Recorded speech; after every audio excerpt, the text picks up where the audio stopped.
There are times when you deserve more than a coffee break. So make a cup of Mellow Birds. You'll find its smooth, mellow flavor turns an ordinary coffee break into a mellow moment.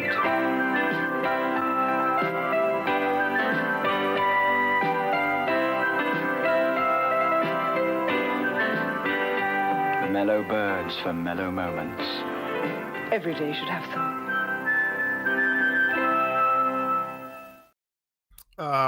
Mellow Moments. We're back once again. Welcome to the week here on AA Mellow. Let me know if you're still with us. It's been a journey. This is the first time that we're not doing the weekends. I know some people were unhappy with that and wanted Saturday and Sunday shows, but can't always get what you want in this world. It's going to have to be just the 5 mellow moments a week. Anyway, let's take a sip of the old Mellow Birds.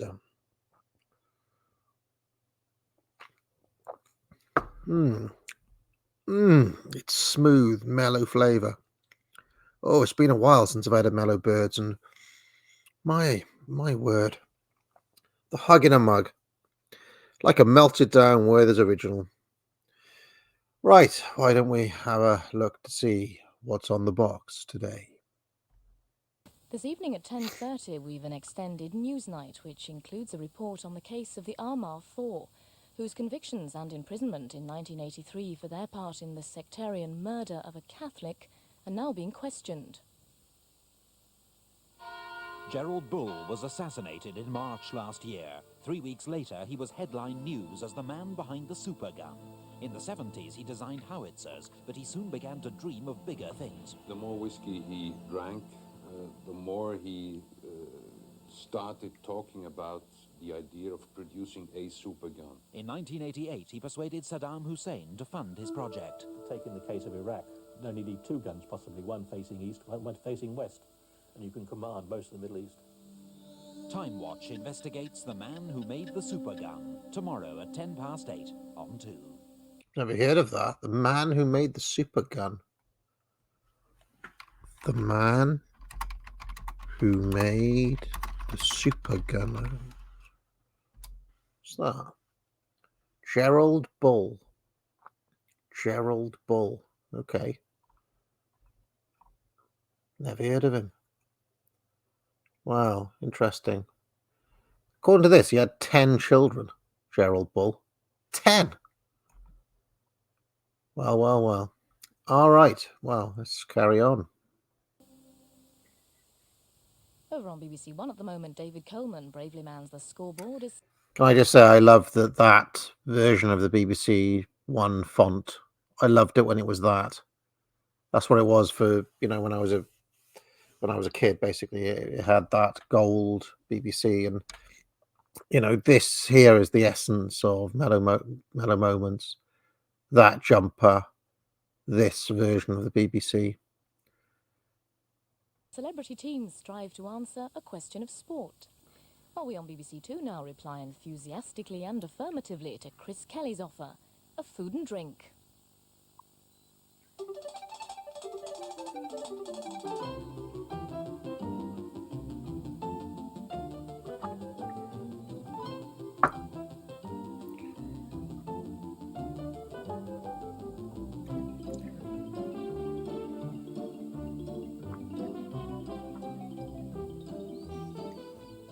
This week, Food and Drink exposes the orange juices which the government says are improperly labelled and adulterated. We visit a wine appreciation class in Cardiff to hear their views about Australian wine, to enjoy a synchronised tasting and to discover the best way to keep wine at home. And with Valentine's Day in a couple of days, the most romantic dining club in Britain.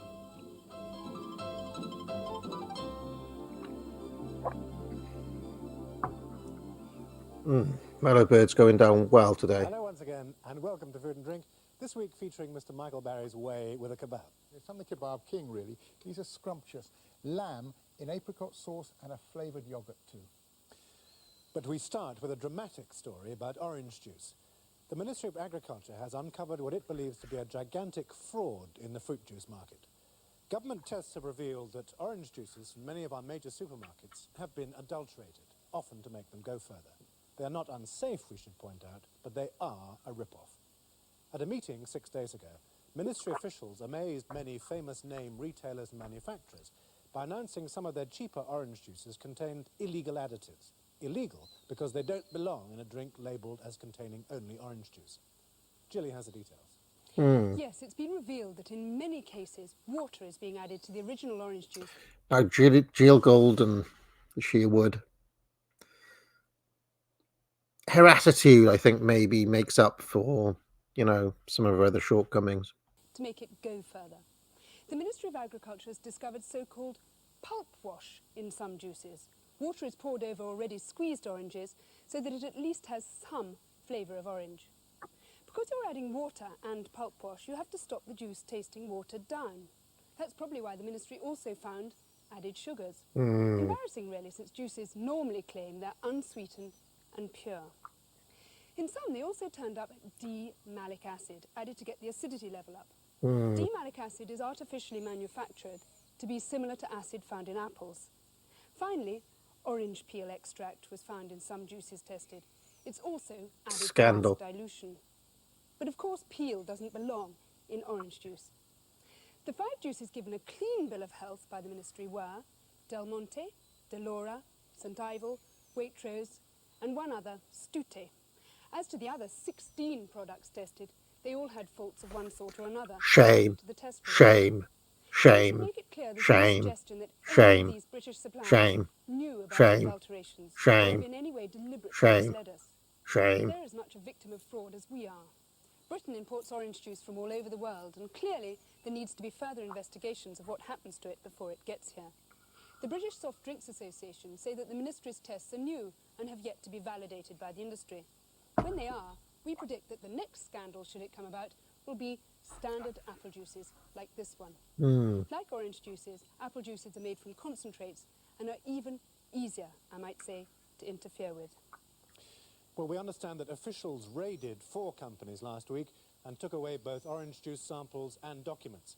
Let's hope they apply the same sense of urgency to the quality of all fruit juices. Still to come, Michael's kebabs, Gilly's wine trip to Cardiff, and our romantic Valentine's Day dinner. But before that, genetics. A government committee is currently poised to approve the development of genetically manipulated sugar beet. At the moment, this herbicide, Roundup, is used to kill off weeds in sugar beet fields. But it can only be sprayed before the sugar beet has grown because otherwise it harms the crop. The new sugar beet has been genetically modified to be resistant to glyphosate, the herbicide in Roundup, so you can spray it often without damaging the beet. On the face of it, a great advance. And pretty well every food you can imagine is subject to genetic experiments at the moment, either to improve it in terms of quality or quantity. Tomatoes with inbuilt pesticides, milk with added hormones, and pork from pigs with a human hormone to make them lean. Just 3 examples. A human hormone? What? Of research that experts say could yield enormous benefits. But the exploitation of DNA for such wholesale genetic engineering could easily get out of hand. We release what are effectively new life forms at our peril. That's why all experiments on and subsequent use of genetically engineered plants and animals have to have government approval. But there was great controversy last March when the Ministry of Agriculture suddenly announced that they'd approved a genetically engineered yeast for use. David King of the Watchdog Genetics Forum says that the process of approval and consultation was inadequate. Indeed, the approval or otherwise of genetically manipulated foodstuffs is becoming increasingly controversial. If the new sugar beet is approved, will it lock the herbicide glyphosate into our farming system at a time when we've been trying to reduce our reliance on chemicals? And will farmers get lazy and spray too much on because they know they can't harm the crop? You may be interested to know that the company which makes Roundup, Monsanto, also isolated the new gene for the sugar beet. So, for the chemical companies, the benefit can be increased sales of herbicides. Indeed, ICI, the seed merchant, is planning to... Tell you what, I don't remember food and drink being quite as dry as this. I mean, I'm enjoying it. It's mellow, but it's also a little bit dry, factual. I remember food and drink being a bit more kind of fun and, them doing cooking and tasting wine and stuff. This has been kind of pretty heavy so far. Interesting, though. develop cereal grains that are resistant to some herbicides made by ICI, the agrochemical company. Unfortunately, they wouldn't give Food and Drink an interview about this important subject, but Calgene, a US company involved in similar work, have agreed to talk to us, and so have their opponents. Calgene was founded on the basis of being a technology-driven company that utilized genetic engineering technology to improve crops. We have a number of trials of cotton. We have a number of trials of tomato. We are working with genetic engineering of rapeseed, and potato is yet another crop that we're working in to genetically modify potatoes, and we're probably 1 to 2 years away from field trials there. Well, we at the Environmental Defense Fund are very concerned that the great promises that biotechnology has offered to solve the world's hunger problem, to make crops grow in arid, undeveloped countries, and to allow us to use less fertilizers, simply aren't going to happen. What we're seeing is that the first big applications of agricultural biotechnology are to do herbicide-tolerant crops. Herbicide-tolerant crops need more herbicides. This is not about seeds, this is about selling chemicals. There are certain crops that have natural resistance to some of these herbicides anyway. And so nature has already taken care of that on its own in many instances.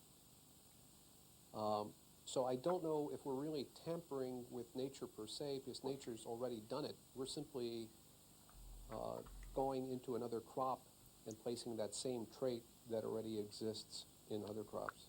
Nobody has sat down and taken a look at the overall implications of herbicide-tolerant crops. Government oversight right now is looking only at the very specific risk problems posed by individual experiments in the field. But what we need to do is broaden the scope of our analysis of the risks and look at what herbicide-tolerant crops will mean in increased use of chemicals. Glyphosate, the herbicide for sugar beet we mentioned earlier, is said to be relatively environmentally friendly, breaking down into harmless constituents fairly easily. The two chemicals Calgene are making their crops resistant to are more toxic. See, I feel like Food and Drink, I don't remember this Chris Kelly chap. I feel like the chef, Michael, what's his name, was the host, flanked by Gilly Goulden, unless I'm misremembering things. And then at some point, Lloyd Grossman came in and it changed to a kind of more competitive format, didn't it? But maybe Chris Kelly was always part of it. I'll have a look now. And have already been restricted in their use. That's why campaigners on both sides of the Atlantic are alarmed at the speed with which herbicides are being grafted genetically into our agriculture. Tim Lang of Parents for Safe Food and David King of the Genetics Forum want tougher approval criteria. In addition to safety, efficacy and quality, they want to see the fourth hurdle introduced. Do we need it? An interesting idea to help us control this brave new world of food production? The potential benefits, which are enormous, must be balanced against the dangers, not least of which is the apparent desire of the agrochemical industry to lock our food production system into the use of their own herbicides. And it would be helpful, wouldn't it, if the members of that industry would talk openly about their plans, because the issue may become the most crucial one the food industry faces. In the words of the 1989 Royal Commission on Environmental Pollution, most released organisms are likely to pose no hazard, but others may cause varying degrees of disturbance, which in the extreme could have serious environmental consequences. An issue none of us can afford to ignore. Now, Julie and Oz have this week been out on the road for a change. They've been visiting an adult education class in Cardiff that's all about wine. Shh, come on, belt up, you rebel. We've got some quite important visitors, and very, very important visitors here tonight. Oz Clark and Gilly Goulden, whom you all know. So They just look like a pair of drunks, don't they? By the way, Michael Barry, the chef, whose real name is actually Michael Bucht. Michael Bucht. Don't know where that name originates. But he was known as the crafty cook because he used the word crafty quite a lot. He actually died in 2011. And Chris Kelly is still alive. He was born in 1940. I don't know what happened to him, though. Seems like he just kind of retired at some point. And Julie Golden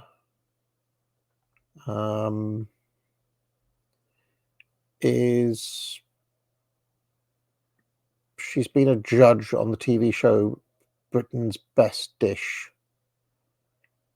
She's a regular judge on that show. She was, but it finished in 2011, so she doesn't do much either. She's 74 now as well. So, and Oz Clarke, he is 75 now, and he has had another. He was on James May's Man Lab Christmas special in 2011, and it seems like he hasn't done much TV-wise since then either. In 2019, Clarke revealed he was married with a 3-year-old daughter, his only child. Christ, he was 70 years old. 70 years old with a 3-year-old. I mean, I thought I was old having a 4-year-old at the age of 41. Bloody hell. Anyway, let's continue. So we're doing Australian wines tonight, as you know. Our first one is the Briars Southeastern Australian Chardonnay. Remember, push it round a bit. Now, Julie, perhaps you can taste it. You show them how I do it.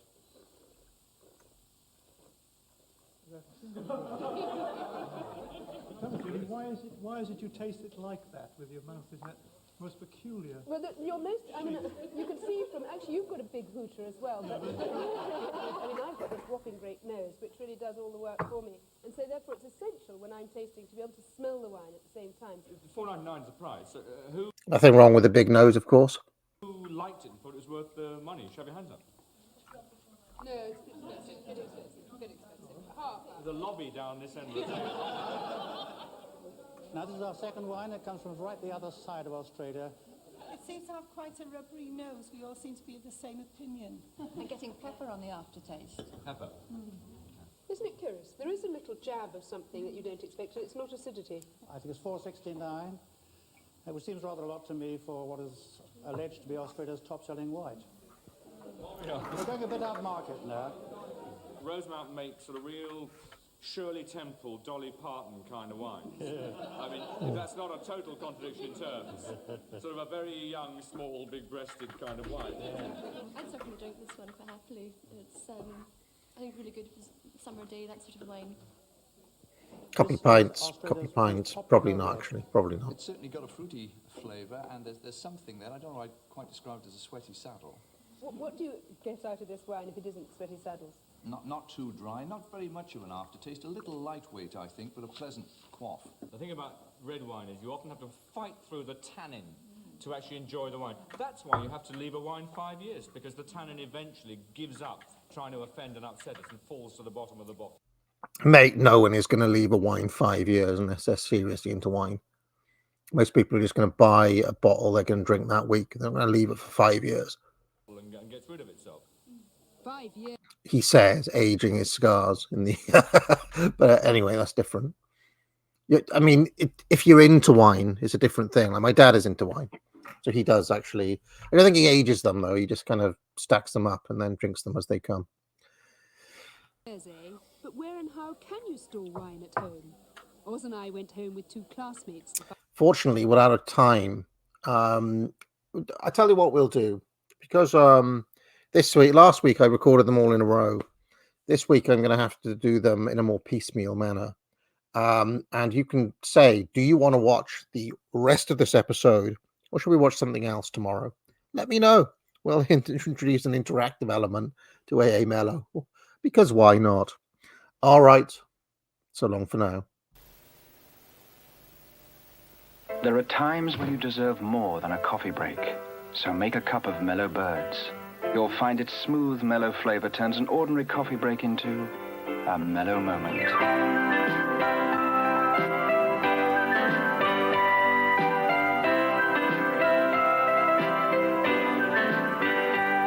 mellow birds for mellow moments.